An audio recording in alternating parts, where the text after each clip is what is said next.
गीता में एक श्लोक है, यदा यदा हि धर्मस्य ग्लानिर्भवति भारत अभ्युत्थानम धर्मस्य तदात्मानं सृजाम्यहम्। इस श्लोक का मतलब है भगवान श्री कृष्ण अर्जुन कोई नहीं कह रहे, अर्जुन के जरिए पूरी सृष्टि को कहने की कोशिश कर रहे हैं कि जब जब पृथ्वी के ऊपर धर्म को कुचला जाएगा और जब जब अधर्म बहुत ज्यादा हो जाएगा तब तब मैं उत्पन्न होऊंगा।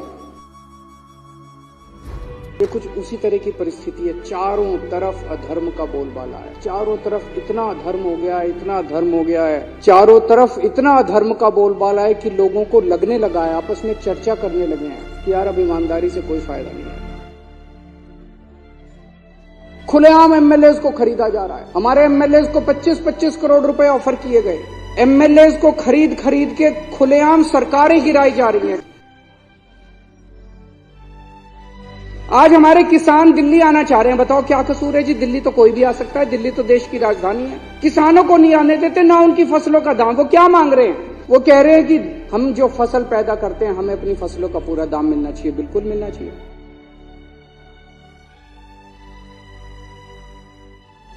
फसलों का दाम भी नहीं देंगे, प्रोटेस्ट भी नहीं करने देंगे।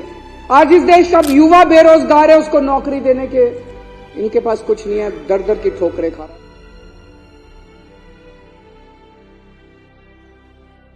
व्यापारी बुरे हाल है, महिलाएं, उनका घर का खर्चा नहीं चल रहा, महंगाई इन लोगों ने इतनी ज्यादा कर दी।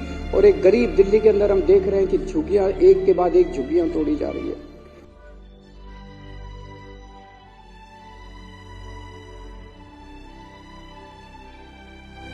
चारों तरफ इतना ज्यादा अधर्म हो गया कि अब भगवान ने तय किया कि मुझे अवतार लेना पड़ेगा। समय आ गया जब मुझे उत्पन्न होना पड़ेगा। पिछले कुछ दिनों की घटनाएं ये दिखाती हैं कि भगवान ने सीधे तौर पे हस्तक्षेप करने की और उत्पन्न होने का निर्णय ले लिया। चंडीगढ़ में मेयर का चुनाव हुआ, सुबह वोटिंग पड़ी। वोटिंग पढ़ने के बाद एक प्रिजाइडिंग ऑफिसर था, पीठासीन अधिकारी अनिल मसीह, इन्हीं का आदमी था। अनिल मसीह तो मोहरा है, पीछे तो वो है।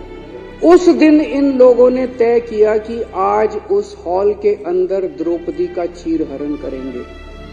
उन लोगों ने, इन कौरवों ने तय किया कि आज हम जनतंत्र का, भारतीय जनतंत्र का चीरहरण करेंगे। पूरी प्लानिंग करके आए थे।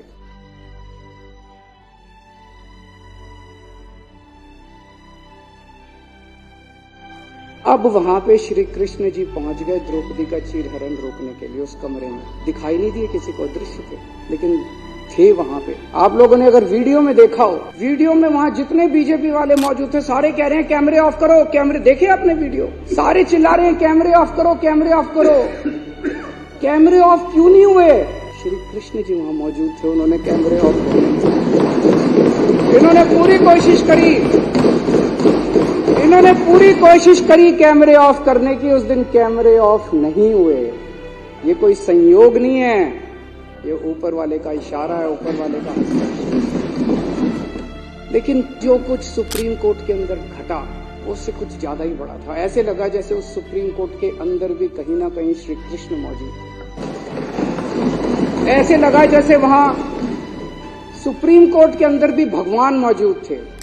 आज पूरे देश के सामने भगवान ने बेनकाब करके एक साफ साफ मैसेज दे दिया। भगवान ने, बीजेपी चुनाव जीतती नहीं है, बीजेपी चुनाव चोरी करती है।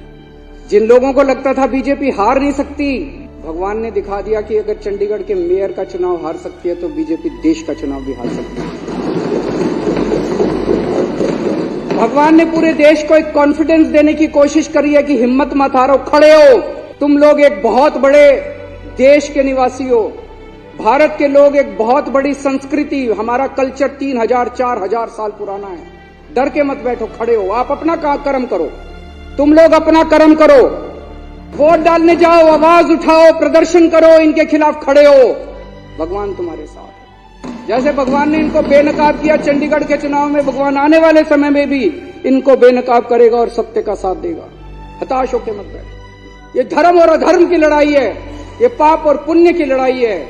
अब आप लोगों को तय करना है कि आप धर्म के साथ हो कि आप अधर्म के साथ हो, आप पाप के साथ हो कि आप पुण्य के साथ हो। भारत माता की जय श्री राम, जय श्री राम।